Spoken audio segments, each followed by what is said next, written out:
não clamará, nem gritará, nem fará ouvir a sua voz na praça. E o 3, não trilhará a cana torcida, ou não esmagará a cana torcida ou quebrada, nem apagará o pavio que fumega. Em verdade, promulgará o direito. E eu quero dizer para você iniciar essa mensagem dizendo que a razão da nossa fé é o Senhor Jesus Cristo. Que a pedra fundamental da nossa fé é o Senhor Jesus Cristo. E que a nossa esperança tem que estar toda voltada para Jesus Cristo. Esse texto, ele vai dizer, é um texto bem consolador. É um texto, é um bálsamo para o povo de Deus em tempos difíceis, em tempos sofríveis, em tempos angustiosos. Ele vai dizer de cana torcida e pavio que fumega. Ele vai dizer de dois elementos que estão no seu final. Uma cana que está quebrada, torcida, à beira de uma represa, cuja corredeza já está levando. Ela está chegando no seu fim. E de um pavio que queimou e agora ele está no seu fim, apenas fumegando, prestes a apagar. E talvez é o estado da maioria que está aqui. Tanto a cana quanto o pavio, para chegarem nesse estado, passaram por longos processos e períodos. E esses períodos, tanto do crescimento, ou do golpe, do ferimento que recebeu a cana, bem como a chama do pavio, o longo pavio que foi queimando até o estupim, até ficar no final. Foram longos períodos para chegar naquele momento. E eu quero dizer que tem pessoas aqui sentadas que já têm passado longos períodos de caminhada cristã. Eu olho para a dona Verônica, se ela está aí, ela já tem longos e longos períodos de vida cristã. O Alexandre e a Juliana, longos períodos. A Maria e o Silas, o Evânio, longos períodos. Os pastores que estão comigo há 13 anos. Alguns obreiros que estão há 8, 9, 10 anos. Outros irmãos de outras congregações. E outros que não estão tanto tempo, mas o seu pouco tempo, para ele é muito tempo. E esses longos períodos, muitas vezes, resultam num estresse, resultam em um cansaço e uma fadiga extrema. Muitos deles resultam em exaustão. Muitos deles resultam em dor. E a vida cristã, por mais que os pregadores sensacionalistas e triunfalistas figurem que é bela, que é bonita, que é viçosa, e realmente ela o é, Jesus disse: eu vim para que vocês tenham vida e que tenham em abundância.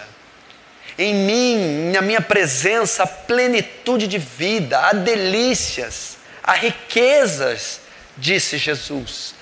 Ele disse que eu sou o pão da vida, a água que sacia. Ele prometeu, quando ele chama Abraão de Ur dos Caldeus, ele chama e lhe faz promessas. As promessas são postergadas e elas chegam até nós, há promessas. Mas a Bíblia diz também, ela revela que a Bíblia é o livro dos sofredores. É o livro dos vales e dos montes. É o livro que narra derrotas. Você olha a história de Sansão, você vê um menino, um jovem, e ele termina um terço da sua vida doente, fraco, derrotado, cansado, cego, sem forças, excluído da sociedade, solitário, abandonado, cansado, envergonhado, humilhado. E é o mesmo Sansão que foi juiz, o mesmo Sansão que foi nazireu de Deus, O mesmo Sansão que se apossava dele o espírito que ressuscitou Jesus dos mortos. O mesmo Sansão descrito em Hebreus 11. O mesmo Sansão que venceu 1000 homens, que rasgou um leão. O mesmo Sansão que trancou portas de cidade. É um Sansão falido. É um Sansão doente. É um Sansão quebrado. É um Sansão esgotado. É um Sansão sem fé. É um Sansão desanimado. É um Sansão fraco. E nós estamos vivendo esse período. A igreja está cansada. A igreja está abatida.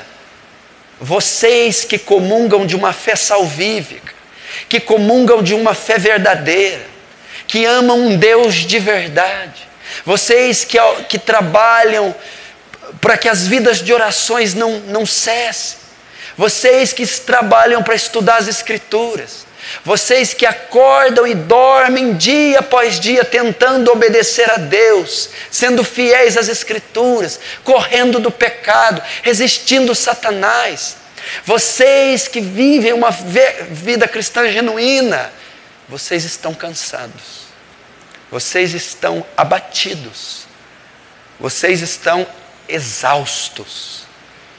É uma das marcas deste século. A fadiga, o cansaço. Por causa de quê? Da caminhada. Da cana que cresceu até ser golpeada, do pavio que queimou e queimou, até começar a fumegar. Isso às vezes traz um momento de pit stop para nós. Um momento de estresse, um momento de recarregar as baterias. Um momento que nós temos que dizer, eu não estou vivendo o vigor de Sansão, mas eu estou vivendo o cativeiro de Sansão. Eu não estou vivendo a força colossal e as vitórias, mas eu estou vivendo a transição da prisão para o palácio. Eu estou vivendo a incerteza, a solidão, o silêncio dessa era escura. Imagina Sansão quando aquele texto diz, e não sabia Sansão, que o Espírito de Deus havia se ausentado dele. Quando Sansão se deu conta, foi quando os olhos foram furados, cabelo cortado, e ele estava numa moinha, no cárcere, moendo. Ali Sansão se deu conta que ele estava abandonado, que ele estava só, que o Espírito de Deus havia se ausentado. Nós estamos nesses dias, parece que o Espírito de Deus tem se ausentado, e é óbvio que ele não se ausenta teologicamente, mas eu estou dizendo a plenitude da manifestação de Deus. Parece que Deus não está comunicando graça como outrora. Parece que a plenitude dele não está, as fontes não estão jorrando quando em outro tempo. Parece que é um tempo de silêncio, de escassez, de frieza. E nós estamos sentindo isso. Você está sentindo isso. Não se vê grandes milagres como em outras épocas. Não se vê grandes manifestações prodigiosas de Deus.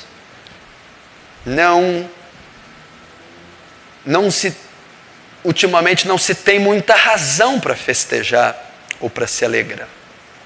E talvez a resposta para isso passa por tantas coisas, e a maioria delas são especulações, que muitas coisas Deus não vai nos dizer e Ele não tem a obrigação de dizer. Ou nós estamos enfrentando um período escuro, e a causa disso não é Deus, é na minha limitação ou na sua, que você entende que Ele não está manifestando o poder dEle. Que talvez 1/3 dos que estão sentados aqui sofrem de depressão. 1/3 dos que estão aqui sofrem de pânico. 1/3 dos que estão sentados aqui tem ansiedades agudas e convulsões.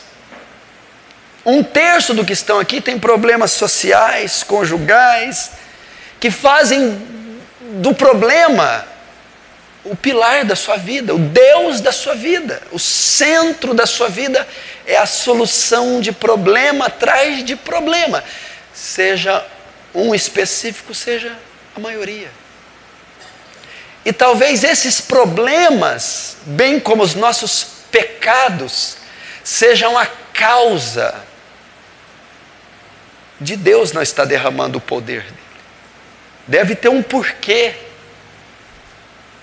E talvez a falha esteja em nós. Talvez nós somos uma geração incrédula. Jesus disse: uma geração incrédula e perversa me pede um sinal. Até quando vos suportarei, vos sofrereis? Quando eles estão no barco, geração incrédula. Quando os demônios eles não conseguem expulsar os demônios, os discípulos vêm, até quando vos sofrereis? Geração incrédula. E talvez essa incredulidade que eu digo é a falta de confiar em Deus. Seguramente, você confia mais no cartão de crédito, mais no seu salário, mais no telefonema da cunhada, mais no ordenado, mais nos diplomas e talento profissional que você tem do que em Deus. E quem confia em todos esses aparatos não vai ver realmente o poder e a glória de Deus, em hipótese alguma. Talvez somos uma geração racional ao extremo, uma geração discípula de Tomé. Nós necessitamos tocar, apalpar, ver. Nós precisamos da substância para crer. Seguramente nós somos a geração menos devota ou devotada a Deus. Quando você lê os outros autores e as histórias das igrejas antigas, você nem acredita que aquilo é verdade, dá uma pontinha de inveja, porque nós não adoramos como eles, nós não oramos como eles, nós não ofertamos como eles, nós não cremos como eles. Para eles, Cristo era a verdadeira alegria, para nós é a cereja do nosso bolo. Então você vê a satisfação plena e igrejas completamente cheias do Espírito e do poder de Deus,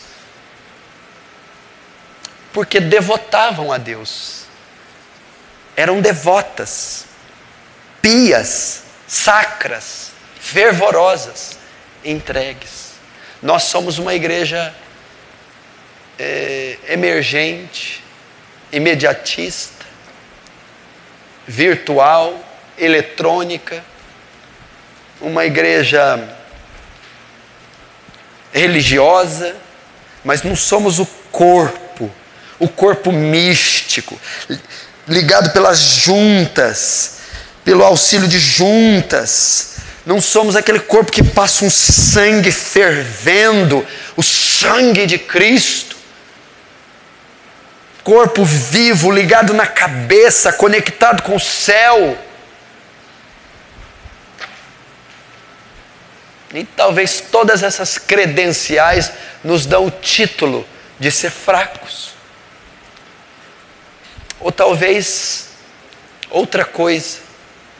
Quando esse texto foi escrito, esse texto iria se cumprir, ele ia ser lançado, ele ia convergir em quase 6, 8 séculos depois. O povo judeu teria chegado até o tetrarca Herodes, até Jerusalém, a Judéia, que estava sob o governo do Império Romano. A Babilônia cai, vem a Pérsia e assim sucessivamente até Roma. E o que estava acontecendo? O texto diz que Jesus ia se manifestar naquele período. E o período que Jesus nasceu e manifestou o seu ministério era de profunda escuridão. Até então era o momento mais sombrio da humanidade, mais escuro da humanidade. Havia muita dor na época de Jesus. Havia doenças, uma série de doenças. As pessoas morriam aos montões. Mulheres morriam nos partos, filhos morriam. Havia muitas pessoas feridas de cegueira, cegas de nascença. Muitos aleijados e paralíticos. A famosa paralisia que ocorria. Muitos eram de nascença, paralisia infantil. Uma doença proeminente era a lepra. Hoje chamam de hanseníase. A desconstrução da carne, da pele, vai apodrecendo e vai matando as pessoas, é contagiosa, não tem cura. Então as pessoas eram surdas, as pessoas eram cegas, as pessoas eram paralíticas, as pessoas eram leprosas. Havia muito adultério, muita promiscuidade, fornicação, divórcios. Havia na época muita pobreza, a servidão de Roma era violenta. O Império Romano subjugava o povo daquela época. Eles eram obrigados a pagar pesados impostos a Roma. Então havia pobreza, havia miséria, havia dor. E a única instituição religiosa era a seita dos fariseus e dos saduceus. Era a lei de Moisés interpretada pela obsolescência dos fariseus. Uma lei rígida, dura, que condenava, que julgava, que não podia salvar nem consolar Israel. Na mão de uma dúzia de líderes religiosos gananciosos, aristocratas, ricos. Esse era o cenário. A parte civil explorava todos os bens que o povo tinha. A parte religiosa subjugava pelo medo. Não havia esperança, não havia fé, não havia nada. Um cenário escuro. Imagina, o último profeta que pisara fora Malaquias, com Ageu e Zacarias. Desde então, nenhum outro tinha sido enviado por Deus. Período que chamamos intertestamentário, que vai de Malaquias, o último pequeno profeta, o último livro do Antigo Testamento, a Mateus, o primeiro do Novo. Esse período durou mais ou menos 400 anos, de Malaquias a Mateus, onde nenhum profeta vinha. Deus não estava falando mais com o seu povo. Não havia mais luz, não havia mais direção precisa, específica. E 400 anos depois, próximo à manifestação do Messias, esse era o estado de Israel. Eu acredito que nós estamos vivendo precisamente o mesmo estado. Quanto tempo a nossa nação não vê um profeta de verdade? Ou não vê uma igreja bíblica de verdade? Ou não vê uma teologia sacra e pura de verdade? Ou não consome uma literatura que seja de fato viva? Quanto tempo faz que não temos visto manifestações tidas como divinas? Silêncio da parte de Deus. E na semelhança, o mundo se encontra na mesma situação. Talvez não sobre o governo de Roma, mas eu vou dizer que hoje nós estamos sobre o governo daquilo que estava por trás de Roma e que é mais poderoso do que Roma. Hoje o mundo está sob o governo de Satanás, como nunca esteve antes. Satanás é o príncipe desse século. Satanás é que subjuga essas nações, esses povos, esses governos e levam eles a esse estado de miséria que eles se encontram. Satanás é que perverte a mente desses líderes para entregar às nações a vergonha que elas encontram, a perdição moral da sociedade, a degradação e a destruição da família. Você compara as civilizações antigas, você compara os cidadãos antediluvianos, foi uma das gerações mais corruptas que Deus extinguiu com o dilúvio. Você depois vai para a geração de Sodoma e Gomorra, e depois você vai os babilônios e entra na era das mais perversas, Roma. E você chega hoje, nesse tempo pós-moderno, faz com que todas as outras eras sejam apenas estágios. Nós estamos vivendo esse tempo. Miséria, fome, dor, pecado, morte, suicídio, divórcio, aborto, depressão, tristeza, suicídio. E nós vivemos nesse cenário. E você não está fora desse contexto. Apesar de tudo isso, a igreja esteve em toda essa linha histórica sobrevivendo. E ela oscilou em altos e baixos, em avivamentos e apostasias, etc, etc. Mas ela esteve. E ela ainda está hoje. Você faz parte dela. E talvez você tenha sentido todos os sinais desse tempo e tem sofrido uma asfixia, tem sofrido uma pressão por conta de tudo isso. Não é à toa que foi escrito ao teu respeito: bem-aventurados que choram, porque eles serão consolados. Esse choro que Cristo diz na bem-aventurança não é o choro comum.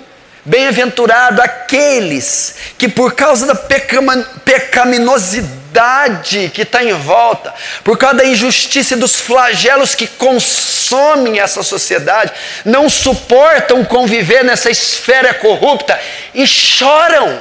O choro é por não suportar conviver nesse mundo. Então o que ele diz? Que a realidade de uma igreja pura seria de choro,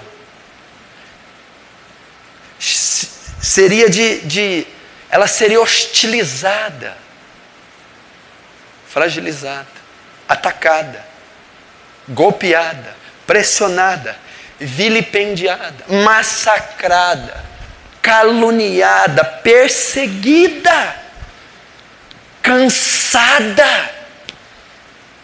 E talvez no meio de todos esses dados e esse cenário, você sofre as consequências. Você sofre com a avalanche de pecados que combatem a sua alma. Você sofre com a avalanche de corrupção que te tenta de dia e de noite. Você sofre com as necessidades da vida, dores, doenças, crises, problemas, fadigas. E talvez você chegou no seu limite. Pode ter que alguém está vivendo um momento bom, gozando de um poder, de um enchimento, de uma colheita no ministério, mas o bem da verdade é que a maioria está cansada. Estão chegando nos limites. E nesse cenário desolado, desertificado, falta força, falta fé, falta coragem, falta ânimo, Tem sido difícil sim combater o bom combate nessa era.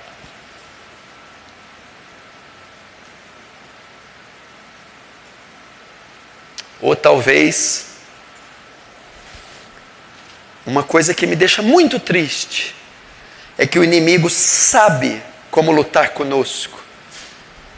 E que o presente século sabe. É quando ele vai se instalando na nossa vida. E ele vai fazendo com que nós abramos mão dos nossos princípios.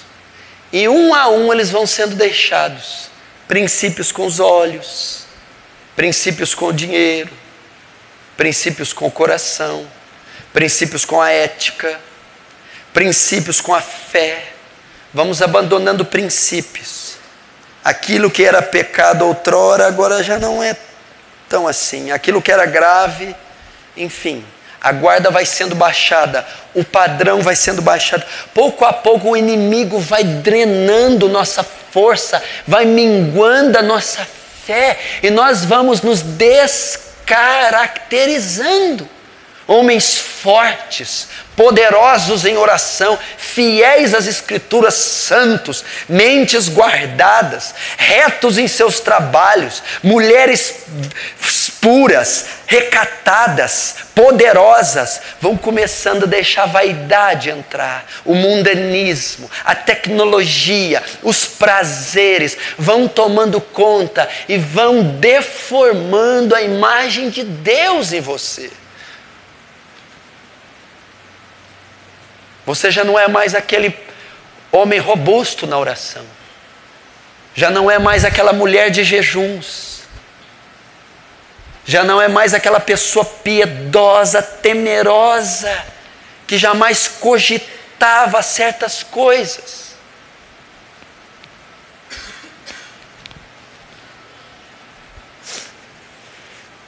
Esse é o meu maior medo. Lembrar da onde caímos, praticar as primeiras obras, temor, que nunca haja em vós um coração mau e infiel para se apartar do Deus vivo. Tenho contra ti que deixaste a tua primeira caridade, o teu primeiro amor. Lembra de onde caíste, volta! E pratica as primeiras obras. Senão, em breve virei a ti, removerei de ti o teu castiçal. Talvez esse tempo. Talvez você está como o odre velho com o vinho velho. Tanto o odre como o vinho é velho. Velho, carcomido, putrefado, gangrenado, velho. Velho, um vinho velho, sem vida, sem energia, sem nutrientes, sem propriedade, vinho velho. E Jesus, ninguém deita vinho velho, vinho novo, em odres velhos. A nossa questão, Jesus, não importa o vinho, o odre, eu só preciso do vinho novo, Jesus. Eu não quero discutir com o Senhor do odre, do pano, do remendo. Me dá este vinho urgentemente, que é a vida de Deus, que é o santo evangelho. Senhor, rompa os odres se for preciso, rasgue os panos, queime, ponha na fumaça, mas nos dê o vinho novo, Jesus. Esse era o cenário daquela época. Odres velhos, vinhos velhos.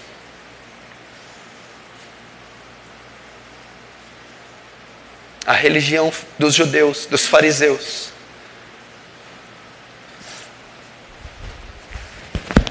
E falando pessoalmente, talvez o que eu falei não é para o seu contexto.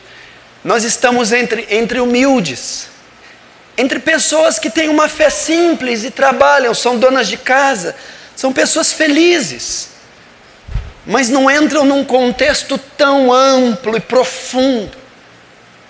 E talvez você não entende porque sofre tanto com remédios, está tão doente.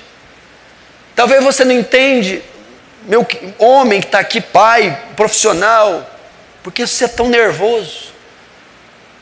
Talvez você mesmo olhe para você, nossa, eu sou um cara indigesto, rapaz.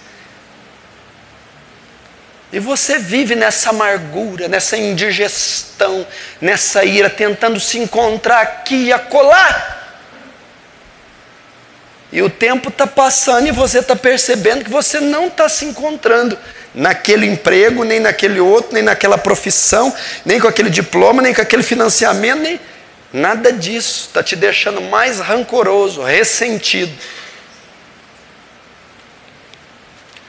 Talvez você chegou aqui cheio de males, depressões, tristezas, desvios sexuais, desvios mentais, vazio existencial, complexidades na alma, pânico, suicídio, depressão, ansiedades,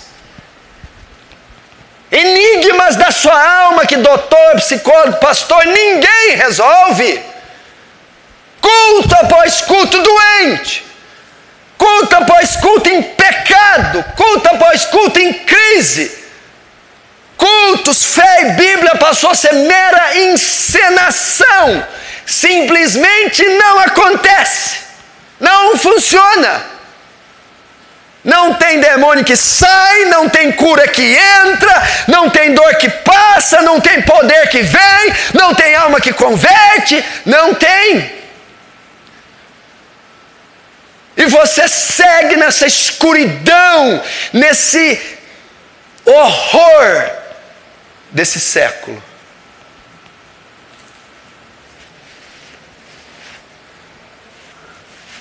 E talvez você chegou hoje no seu esgotamento.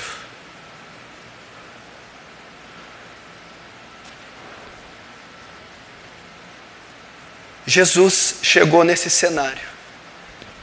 E a Bíblia declara como ele viria, como ele encararia esse cenário.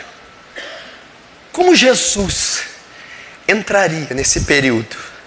O que ele faria? Imagina quando ele chegou, Pilatos, Herodes, César, Anás, Caifás, adultério, lepra, surdez, paralisia, pobreza, heresia, esfriamento, apostasia, incredulidade, escuridão, trevas.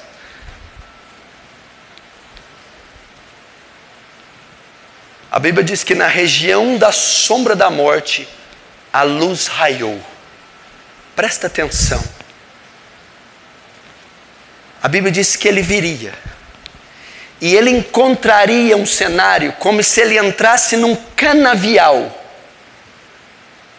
Nesse canavial haveriam dezenas, centenas e até milhares de canas que estavam quebradas e torcidas.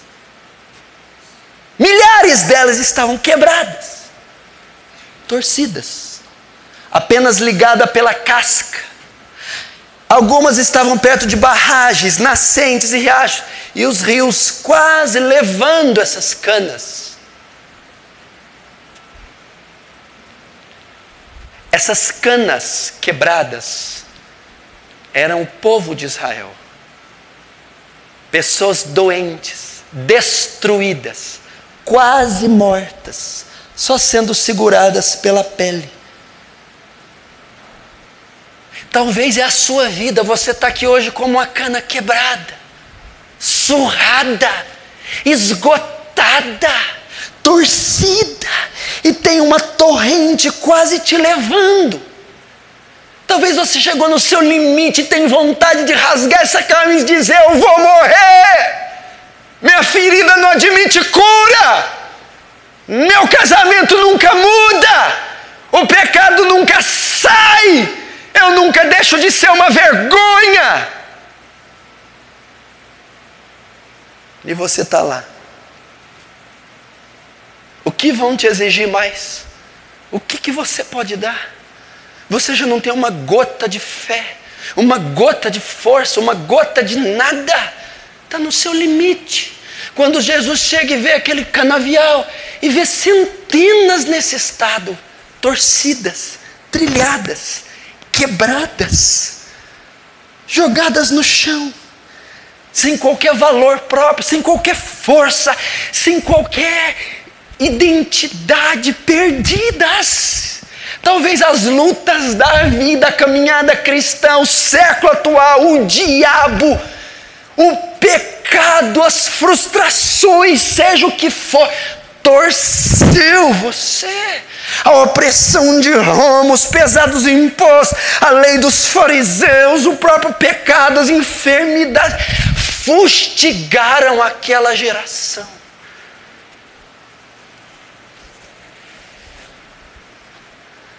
Jesus chega, está andando no canavial, e ele vê uma, ele vê duas, ele vê 10, ele vê 100, ele vê milhares, ele vê milhões de canas torcidas, secas, prestes a serem levadas, prestes a morrer, sem nenhuma condição de voltarem, sem nenhuma condição. E o profeta vai dizer o que ele vai fazer com as canas. Ele não esmagará a cana torcida. Ele não acrescentará mais dor à dor que você está sentindo. Ele não colocará mais peso do que você já tem. Essa é a missão de Jesus. Ele veio, meu irmão, ele veio curar aquele ramo. Ele veio remendar aquele caule. Ele veio reerguer aquela planta. Ele veio fazer um curativo. Essa é a missão de Jesus. Jesus está aqui para fazer isso com você. Se você é essa cana quebrada, se você não aguenta mais, eu não estou falando para aquele mais fraquinho, aquele que você está pensando, é para você, Tiago, é para você, Alexandre, é para Marta, é para o pastor Cunha, é para Verônica, é para o Nelson, é para nós. A esperança é que Jesus vem curar. Eu não esmagarei a cana quebrada. Olha o que Paulo vai dizer a respeito dele. Bendito seja o Deus e Pai do nosso Senhor Jesus Cristo. O Pai das misericórdias e o Deus de toda consolação. Ele é o Pai das misericórdias. Ele é o Pai que cura, Ele é o Pai que consola, o Pai que ata, reata, reconstrói, constrói. É o Pai. A cana quebrada não esmagará. E quanto ao pavio? O pavio que fumega, aquele pavio que queimou, agora ele está na ponta. Está apenas com aquela coloração alaranjada, apagando, extinguindo. O paviozinho está no fim de ser extirpado. Talvez você está como esse pavio, já teve incandescente, forte, mas agora está apagando a chama. Está subindo aquela fumacinha suave que está anunciando o seu fim. Sem força, sem combustão, sem calor, sem energia. É o estado da nossa sociedade, é o estado de Paris, Amsterdã, Boston, Nova York, Rio de Janeiro, São Paulo. É o estado da pentecostal, tradicional, carismática. É o estado da cristandade, é o estado de alguns da aliança do Calvário. Não há energia evangelística, não há energia das pregações, não há força no ministério, não é vida vigorosa na oração. Está apagando, está minguando, está mostrando sinais de morte.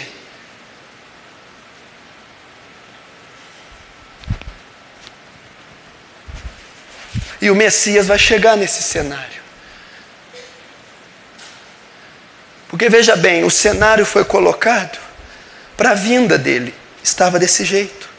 Semelhante aquele tempo, ele vai voltar outra vez e o cenário vai estar semelhante ao dia da vinda, quando ele voltar. E ele está dizendo que para você que esse morrão, pavio, ele não apagará o pavio que fumega. Ele não pegará o último brilho que você tem, a última chamazinha, e assoprará. Ele não fará isso. Ele não vai acabar de pisar em você. Ele não vai acabar de esfriar, mesmo estando no estado que você está. As pessoas eram culpadas pelo estado delas. Não era só a opressão de Roma. Não era só os 600 mandamentos a mais que os fariseus colocavam na lei. Era também culpa deles, tropeços, falhas, pecados, incoerências, idiotices, tolices, quedas. Mas o Senhor disse: eu não vim derrubar mais o que está caído. Eu não vim matar mais o que está morto. Eu não vim fazer isso. Então Jesus chega e diz: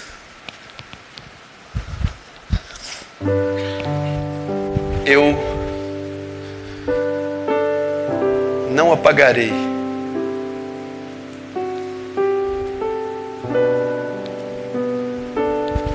a torcida que fumega o pavio.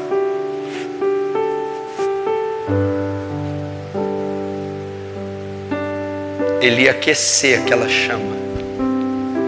Você está assim, Marcelo? Você está assim, Dedé? Você está assim, irmã? Quase apagando. Seguramente você ora: Deus, eu não sei até quando eu vou aguentar. Eu acho que vai apagar. Eu acho que a corredeza vai levar a cana. Eu acho que eu vou surtar. Eu vou jogar a toalha. Eu vou pecar. Eu vou abandonar. Jesus está dizendo: não vai. Não vai. Não vai. Eu vim acender o fogo. Eu vim encandecer os corações. Eu vim motivar. Eu vim inflamar. Eu vim gerar fé. Eu vim levantar. Foi para isso que eu nasci.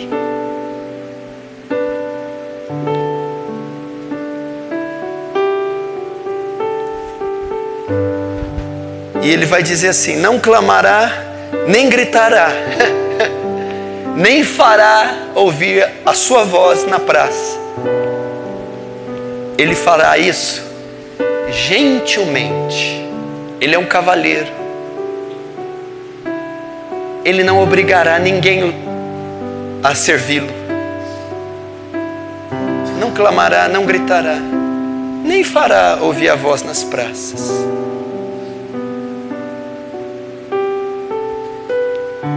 O que eu quero dizer aqui, para desfechar? A solução dos seus problemas está em Cristo. Parece até piada eu falar isso, né?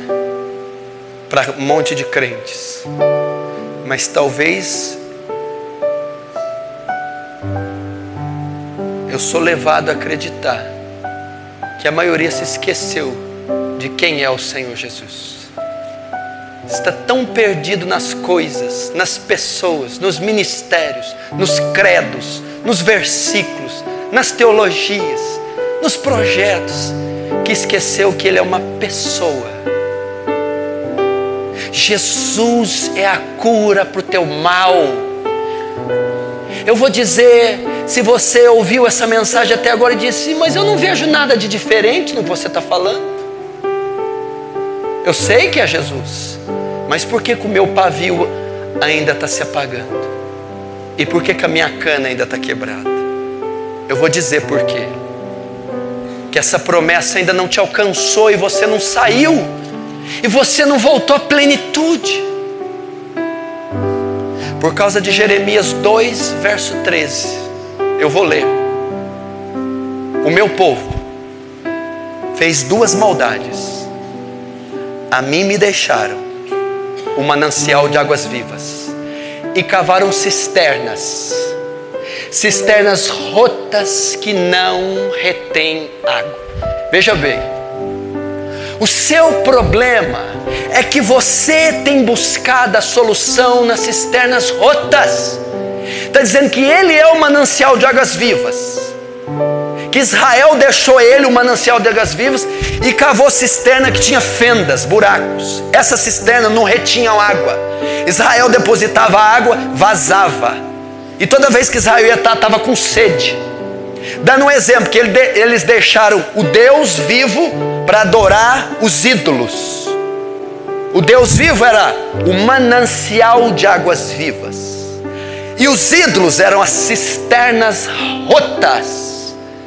Está cheio de crente aqui bebendo de fontes rotas. Está cheio de pessoas aqui que estão trilhadas, torcidas ainda. Está cheio de morrão, pavio que está fumegando ainda, porque estão bebendo de fontes rotas, porque estão esperando no homem, estão esperando na esposa, estão esperando no marido, no casamento, estão buscando e trilhando caminhos bem-sucedidos profissionalmente, estão buscando em dinheiro, em satisfação, em beleza, em cosméticos, estão buscando em sonhos profissionais, sonhos financeiros, sonhos conjugais, sonhos materiais, e seguem deprimidos, infelizes, irados, doentes, ansiosos. Por quê? Porque tudo isso são cisternas rotas. Carros importados são cisternas rotas. Sexo ilícito, casamentos indecorosos são cisternas rotas. Cisternas rotas, romances, casos, vaidades, grifes, cisternas rotas. O próprio ministério é uma cisterna rota. A quantidade, a eficácia, a pregação, a igreja, o ministério em si são fontes rotas, são ídolos. Não podem nos preencher. Estamos buscando isso. Cisternas rotas, o aplauso dos homens, o reconhecimento dos homens, a glória dos homens, os números, as palmas, os elogios, as condecorações humanas, terrenas, materiais, são cisternas rotas, não retém água, fontes rotas.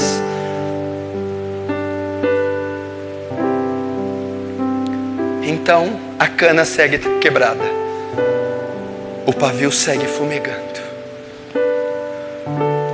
Deixe essas cisternas rotas, deixem esses super-heróis da fé, deixem, meu irmão, essas fábulas e fantasias, deixe esses homens, essas personalidades, deixe as matérias, as condecorações, os prêmios, deixe. A Bíblia diz que esse mundo e o homem é erva, que o sol seca e o vento sopra, e não se achou mais o seu lugar. A verdadeira felicidade está em Cristo. Volte para Cristo, volte para Ele. Só Ele vai preencher. Você tem um vazio na alma que se perdeu com o pecado de Adão. Você tem uma profunda necessidade dentro de você, e a nicotina, o álcool, o entretenimento não vai preencher você. Se você está buscando ser satisfeito, feliz, realizado e completo no seu casamento, você está perdido. Se você espera a aquisição desse diploma, aquisição dessa casa, aquisição do consórcio, aquisição do financiamento para ter plenitude, completude, para ter felicidade, você vai cair do cavalo. Eles não vão te dar. São cisternas rotas. Se você busca os elogios, os aplausos dos homens, se suas metas são ministérios pomposos, se são ministérios centenários, você vai cair do cavalo.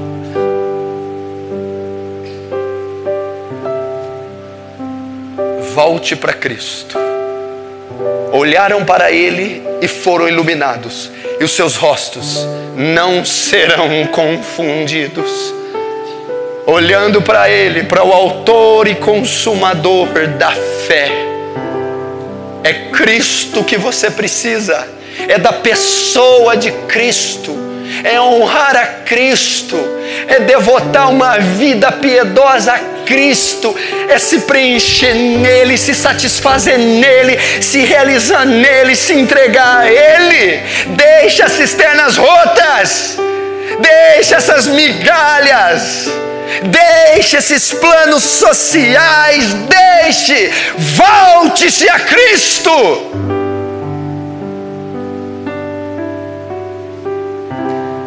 Nele todos os tesouros estão escondidos.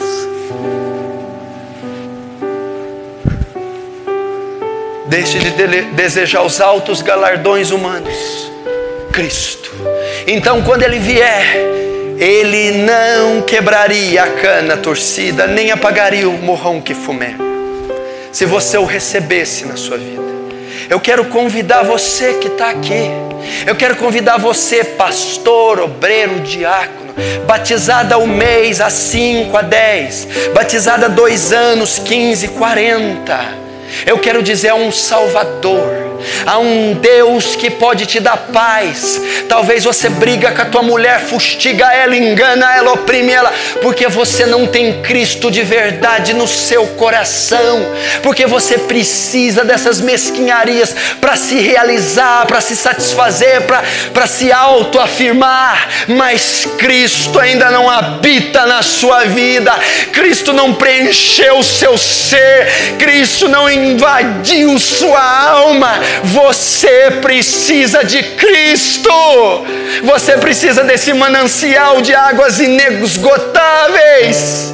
Todo o ouro do Fort Knox, todo o dinheiro da Casa da Moeda, todos os diamantes, toda a glória da terra não se equivale à paz que Cristo dá.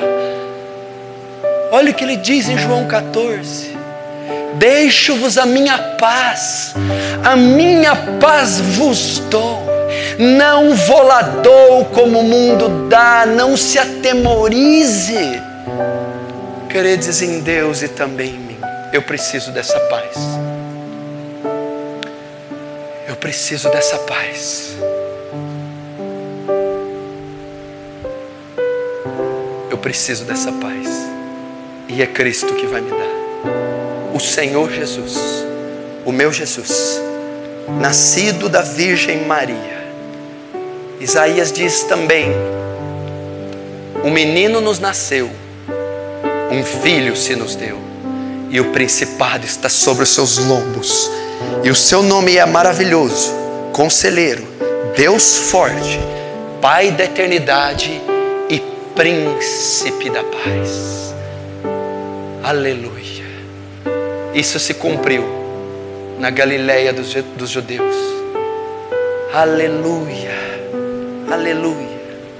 No povinho galileu nasceu o Salvador. Uma milícia angelical vai chegar e contemplar e dizer: paz na terra aos homens de boa vontade, glória a Deus nas alturas. E os pastores de Belém vão contemplar o Emanuel que veio à terra. Ele pisou nesse solo. Igreja, que bem-aventurança nós temos. Vive uma vida sem pecado, é tentado pelo diabo, constrói seu ministério terreno e com 33 anos é pregado no madeiro, e ele ali derrota a antiga serpente que é o diabo e Satanás, toma das mãos dele as chaves da morte e do inferno, ressuscita glorioso no 3º dia e dá vitória à igreja. Hoje temos vida em Cristo, temos paz em Cristo, temos perdão em Cristo, temos redenção em Cristo, temos plenitude de Deus, plenitude de alegria. Nossas enfermidades foram lançadas na cruz. A Bíblia diz que Ele levou sobre si nossas dores e nossas enfermidades. O castigo que nos traz a paz estava sobre Ele, e pelas suas chagas nós somos sarados. Vá a Cristo. Eu quero hoje obrigar a você a sentir essa paz, entregar seu coração de fato e de verdade. Ei, lembre-se, não gritará, nem farás ouvir sua voz na praça. Ele vai lentamente. Eis que estou à porta e bato. Se alguém ouvir a minha voz e abrir a porta, entrarei em sua casa, ceiarei com ele e ele comigo. Será que ele não está batendo na sua porta hoje, no seu coração, dizendo: deixe-me entrar, deixe-me ser senhor da sua vida, deixe-me conduzir tua vida, deixe-me conduzir teu casamento, deixe-me conduzir teus negócios, deixe-me perdoar teus pecados, eles são muitos, você não pode carregá-los. Desista de tentar ser bom para os seus esforços, desista desses atos religiosos, eles não funcionam. Apenas deixa eu entrar e levar eles sobre mim. Deixa eu remendar essa cana quebrada, pôr ela de pé. Deixa eu incendiar esse morrão mais uma vez. E deixa eu instalar a minha paz. Você pode sair daqui hoje o homem mais feliz do universo, a mulher mais completa e realizada da terra, sem R$1 no seu bolso, sem uma mudança física, mas com seu coração entregue a Jesus. Feche os seus olhos.